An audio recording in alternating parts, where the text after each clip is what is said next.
they had going on already. And now I get a chance to start part of something great, something new, something different that we can call our own. So I'm excited about that. I think that's the most exciting thing, going to write my own journey, my own story with an organization that truly believes in me the same way I believe in them.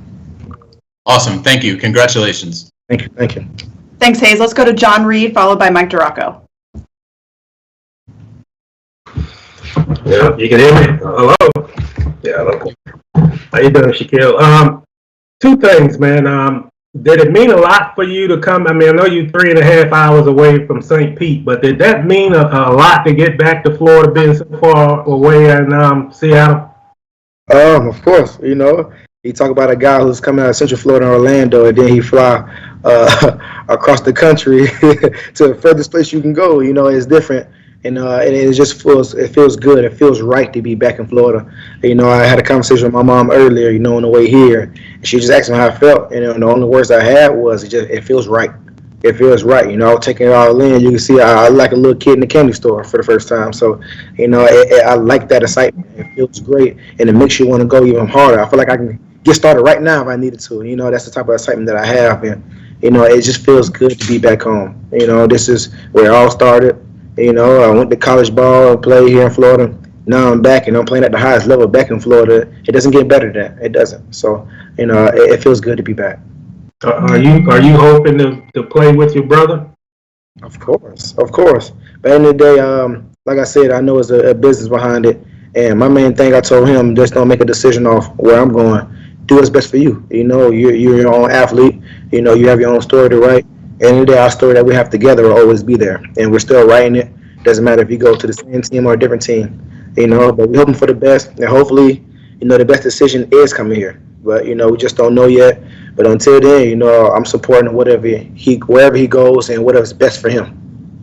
Thank you. Welcome aboard, man. Thank you. Thanks, John. Let's go to Mike DiRocco, followed by Jamal St. Cyr. Hey, Shaquill, how much of Urban Meyer played into your decision to come here? I feel like the main thing the part that I played was, I know for a fact that he wasn't going to be afraid to utilize me in any way possible. It put me in the best situation to be able to help this team win ball games.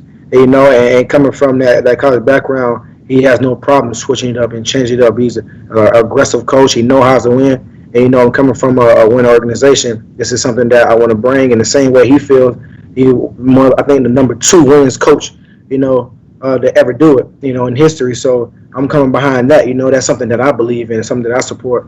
I'm following a guy that believes in winning, that knows how to win, and I believe in the same thing. So that's a person that I trust, and I feel like that played a huge part, knowing that this is a guy that's going to take us exactly where we need to go at, and he's going to put the right pieces together to put us in position to win games that we need to win.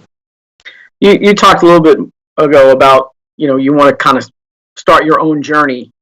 How important is it for you to kind of create a legacy here from a team that's 1-15 to try and turn it around, I guess? I don't have to do anything outrageous. I just feel like if I come and be completely who I am and completely who I am to this game, and give the same to my peers, my teammates, these coaches, I feel like that's all we need to do. Just bring your true self. I don't need to be anybody that I'm not, so I won't be that. I'm just going to give them everything that I have to give, as a player, as a man, on and off the field, and I'm hoping me doing that and being a leader that I am, it trickles down, it becomes so contagious that everybody's doing it, and that's how you change the program around, when everybody's buying in and believing in the same thing. My job is to get everybody to believe the same way I do, even if they don't see it yet. My job is to get them to see it, because, getting this program, this organization back to where we need to be at, you have to be in it first before it even starts. So that's why I'm here, and I'm not going to change anything or do anything outrageous. I'm just going to be my true self, and I'm give these guys exactly who I really am and nobody else. Thank you. Congratulations. Thank you. Thanks, D-Rock. Let's go to Jamal and then Mia. Hey, what's up, Shaquill? Congratulations, man. You kind of talked about coming into the Legion of Boom as a young guy. Now you're going to walk into this team, which was one of the younger rosters in the NFL last year, and in the defensive back room, and you're going to be that leader in that group. What did you learn in Seattle that's going to help you lead some of these younger guys like CJ to where you guys can have some similar kind of success? Just being teachable, and coachable. You know, at the end of the day, you know, you brought up a CJ who being a young guy doesn't mean I can't learn from him. In the same way, you know, if I'm talking for myself and I'm talking to CJ, he can't be the guy who feel like, okay, I already know it all, because there's so much more to learn. It don't matter if you year 1, year 2, or year 12. There's so much more in this game that you can learn, and this game continue to evolve. So like I said before, the main thing, everybody's got to believe in something. So my main thing is I'm going to take this leadership, and whatever I do know already from my experience, I'm going to give it to somebody who may need it. It doesn't matter who it is. You know, as long as the guys want to learn, I'm going to continue to teach. But I'm the same way. You feel like I don't think I know it all. So if it's a young guy or an older guy, I want to take whatever I need that's going to help us win games. I'm going to be coachable. But like I said before, you know, we only as strong as our weakest link, and we don't need no weak links on this team. So we got to be able to hold each other accountable, and we all got to be coachable and teachable. So, you know, we all just got to buy in on the same page and believe in something. So I'm excited for that. But yeah, I'm just going to be a leader they need me to be. Hey, one more quick thing. Have any of your new defensive teammates started reaching out to you yet? I knew Sidney Jones already, so they put me in the group chat.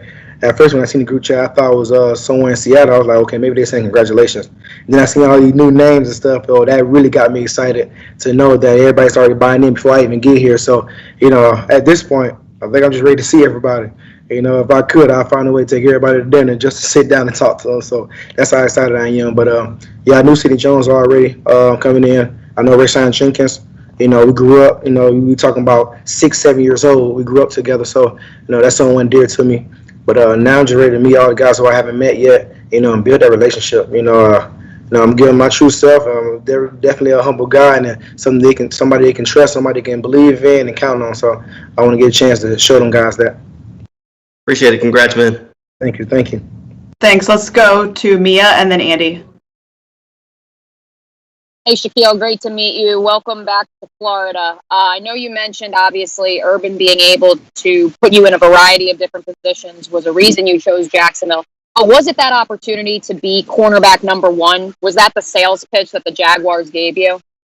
No, it was never about being the #1 corner. That's not even something they mentioned. Because I know at the end of the day, I still got to come here and compete, even though the money come behind it. But I'm not here to think they just giving me the job. You know, I'm coming here to compete with whoever is here. At the same time, me competing, I want them guys to do the same thing, because that's only going to make us better as a group. So it was never no discussion about who's cornerback #1 or #2 or who #3. It didn't matter.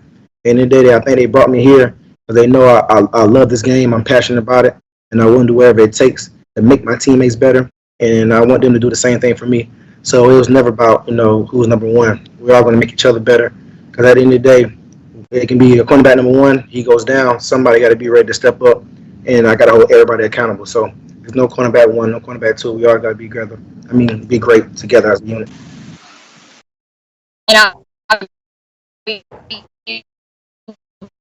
Mia, we can't hear you. Your audio's cutting out, so we're going to move on to Andy, if you don't mind.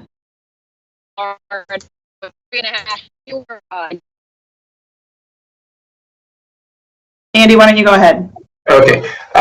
Shaquill, you talked about getting to Seattle, and I'm curious, what was it like walking into a room where you've got Richard Sherman and Earl Thomas and Cam Chancellor, and then kind of flipping that, you guys are going to be a fairly young team. What's it going to be like for you when you've got rookies looking at you like that? Oh, well, at first for me, it was nerve-wracking.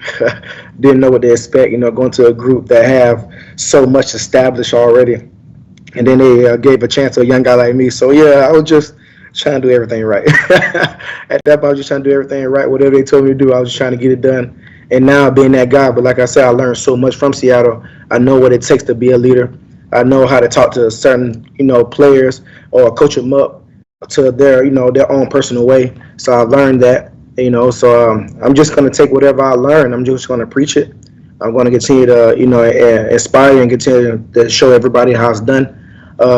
But I had no problem, you know, taking that pressure upon myself to be that guy that everybody looks up to. You know, I've been there before, so it's nothing new.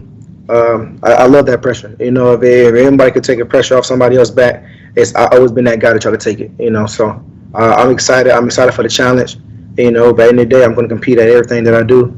And I want those guys to be able to trust me and see that, and let them know that I can be the leader and the person you can count on in the secondary to put us in some great position to be great as a secondary. We're trying to be number one, so that's always the goal, and that's what we're going to do.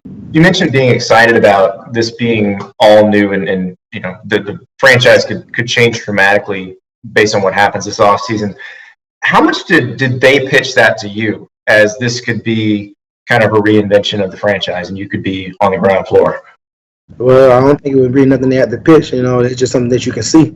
You can see the changes that it was making. You know, the changes that they made, it shows you how important it is for them to try to even get back to where they really want to be at.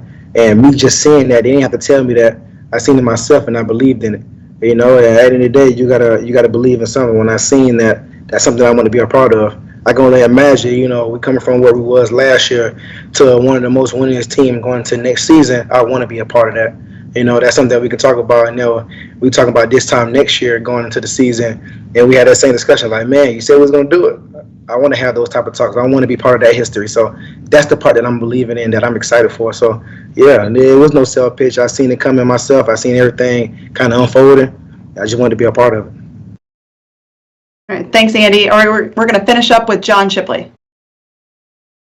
Hey, Shaquill, congratulations on everything. Have you met with any of the coaching staff so far? And if so, how have those meetings kind of gone? Yeah, I kind of met with pretty much everybody. I didn't get a chance to sit down with everybody for a period of time, but the people that I did get a chance to sit down with, I think I was having too much fun because I was overtime and I was supposed to be going to different places. You know, everything's the time, everything has a time frame, and I think I was overdoing it. I was getting too excited. You know, little 10 to 20 minute talks turned to 30 to an hour. So I think that's my fault. So I take the blame for that one. I was just having too much fun, and you know, it was great. You know, getting the coaches to understand who I am, how my personality is, and you know, everybody is accepting, so with open arms. So you know, I had too much fun today. I actually did. Thanks and congrats. Thank you. Thanks, John. And thanks, Shaquill. We appreciate your time today. Welcome to Jacksonville. Thank you. All right, y'all have a good one. And take care.